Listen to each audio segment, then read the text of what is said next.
Em 2020... Caralho, foi 2019, a gente conversou com os candidatos à prefeitura de São Paulo. E, cara, as conversas, elas não tinham a ideia de fazer as pessoas votarem no A ou no B ou no C. Elas tinham a ideia de, cara, ó, você tá vendo um cara falar aqui livremente, esse cara é candidato a um cargo importante, e ele tá falando aqui livremente sobre as coisas que a gente tá levantando aqui, que são dúvidas de um cidadão médio. Uhum. O que um cidadão médio perguntaria pra esse cara? Porque eu sou um cidadão médio. Então eu tô conversando aqui com um cara que da maneira mais humana, mais real que é possível, com as câmeras ligadas. E aí você vai ouvir esse cara falando, depois você vai ouvir o outro cara falando, o outro, e aí você toma a tua decisão. Claro. Certo? Não sou eu que vou mandar você votar em ninguém. Tá ligado? Então assim, nesse ponto, eu acho que esse é o papel que eu cumpro aqui hoje, sabe? No Flow. E, cara, uma parada que eu queria te perguntar como é que tu vê qual que você acha que é o caminho, qual que é a evolução, para onde que vai o jornalismo agora nessa década? Bom, agora, no momento presente, que a gente tem mídias sociais assim tão exuberantes e que as pessoas usam isso para se informar pra caramba. Tem muita coisa que acontece instantaneamente nas redes sociais e tal. O jornalismo, como é que ele vai se adaptar? Será que eles vão ensinar na faculdade o jornalismo igualzinho ensinava 10 anos atrás? Não. Não. Aliás, acho que eles não sabem como é que vão ensinar de agora para diante. Porque tudo isso que você falou é uma realidade. Agora, o fato de todas as pessoas noticiarem as coisas, todas as pessoas registrarem e publicarem, não quer dizer que elas estão fazendo jornalismo. Sem dúvida. O jornalista tem compromisso com a qualidade da informação. É isso que diferencia o trabalho do jornalista de tudo mais que é feito em relação à informação. Uma coisa é você divulgar uma informação, outra coisa é você checar, verificar, buscar fontes e tentar eu digo que nós somos contadores de história e nós tentamos contar a história o mais próximo possível na maneira como ela realmente aconteceu. Você vai num determinado lugar, teve um acidente, você vai procurar as pessoas que possam contar como é que foi o acidente. E ali você junta e tenta juntar os pedaços, junta aquelas entrevistas para contar para as outras pessoas que estão em casa o que aconteceu. Quando você simplesmente chega e fala, o cara chegou e bateu e tinha uma garrafa de cachaça dentro do carro dele, a garrafa de cachaça no carro dele não quer dizer que ele bebeu a garrafa, não quer dizer que ele bebeu a cachaça, não quer dizer que a garrafa era dele e não quer dizer que ele estava embriagado. Este é o compromisso que o jornalista tem. Ele tem que chegar e falar assim, tinha uma garrafa de cachaça, mas o cara foi submetido ao exame do bafômetro e ainda não saiu o resultado. Mas isso leva tempo, né, Tramontina? Só que isso leva tempo. E quando você pega, então... O cara que vai na rede social quer publicar logo a garrafa de cachaça. Isso, ele começa com a imagem da garrafa de cachaça. E o velocímetro que trava a 200 km por hora? Aí você vai e procura especialista neste assunto, eles falam o seguinte, quando um carro está em velocidade e ele tem, por uma fração de segundos, um bloqueio, ele para, ou porque ele bate, ou porque ele trava, ou porque ele quebra, ou porque ele se choca com uma árvore, com um muro, há uma disfunção absoluta nos computadores e um veículo que estava a 30 por hora pode ir para o relógio, o velocímetro, a 200. E o veículo que estava a 140 pode parar no 30. Agora você tem que conhecer isso, porque senão você vai fazer bobagem e vai destruir o motorista que talvez não seja um criminoso, não seja um irresponsável. Sim. É isso que diferencia o trabalho do jornalista com aquilo que milhões de pessoas a todo instante fazem, que é publicar informação.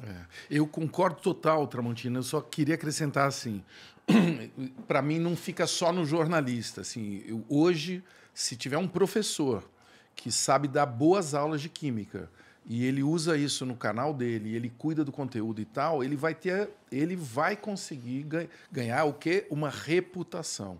E é por isso que reputação é algo tão importante num lugar que às vezes as pessoas ficam famosas muito rápidas, sem ter o tal dos tombos, entendeu? Esse é o lance.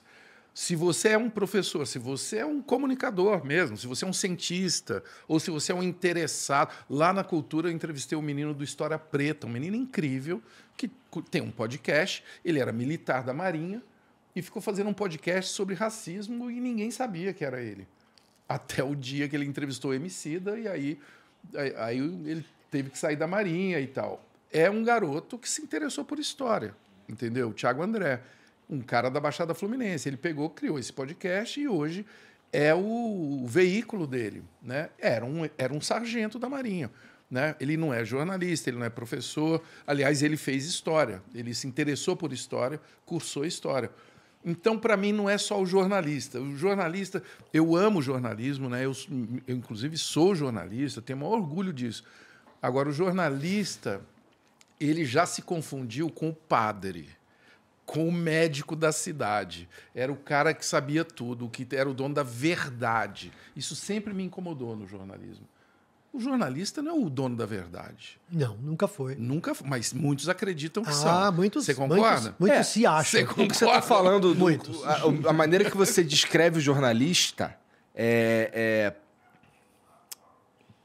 eu observo que tem uns que se intitulam jornalistas, mas não o são, porque eles não se enquadram no que você está descrevendo como jornalista, que eu concordo que deveria ser o jornalista ideal.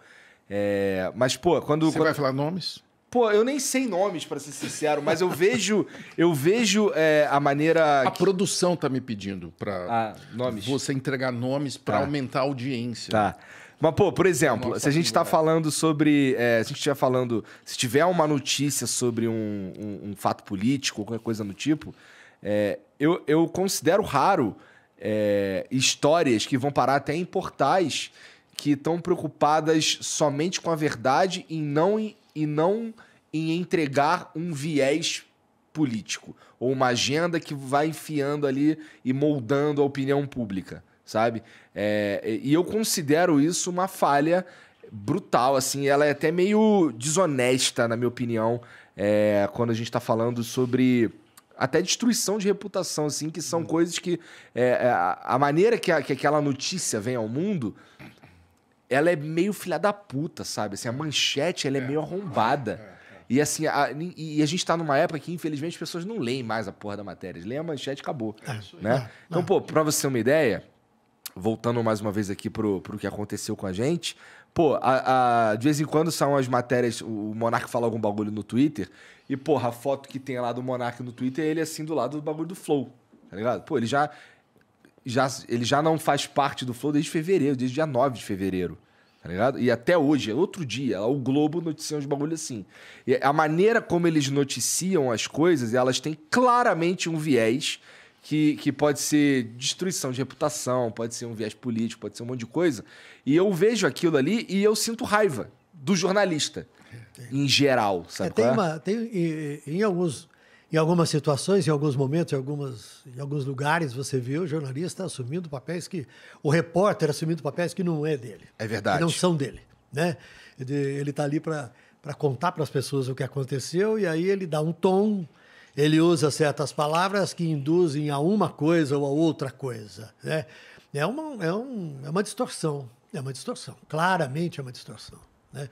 Agora, é uma pena porque isso mais e mais acontece, porque muitas vezes a pessoa acha que tem que fazer aquilo para se diferenciar ou para se destacar. Ou para sinalizar virtude. Mas você não alcança nenhum desses objetivos dessa maneira. Jornalisticamente, não. Pô, gostoso ouvir isso, Tramontina, de você, cara. Olha aí. Eu gosto e eu espero que isso se prove verdade com o passar do tempo, que as pessoas... Porque, assim, parece que assume-se que todo mundo que tá lendo aquilo ali é um imbecil.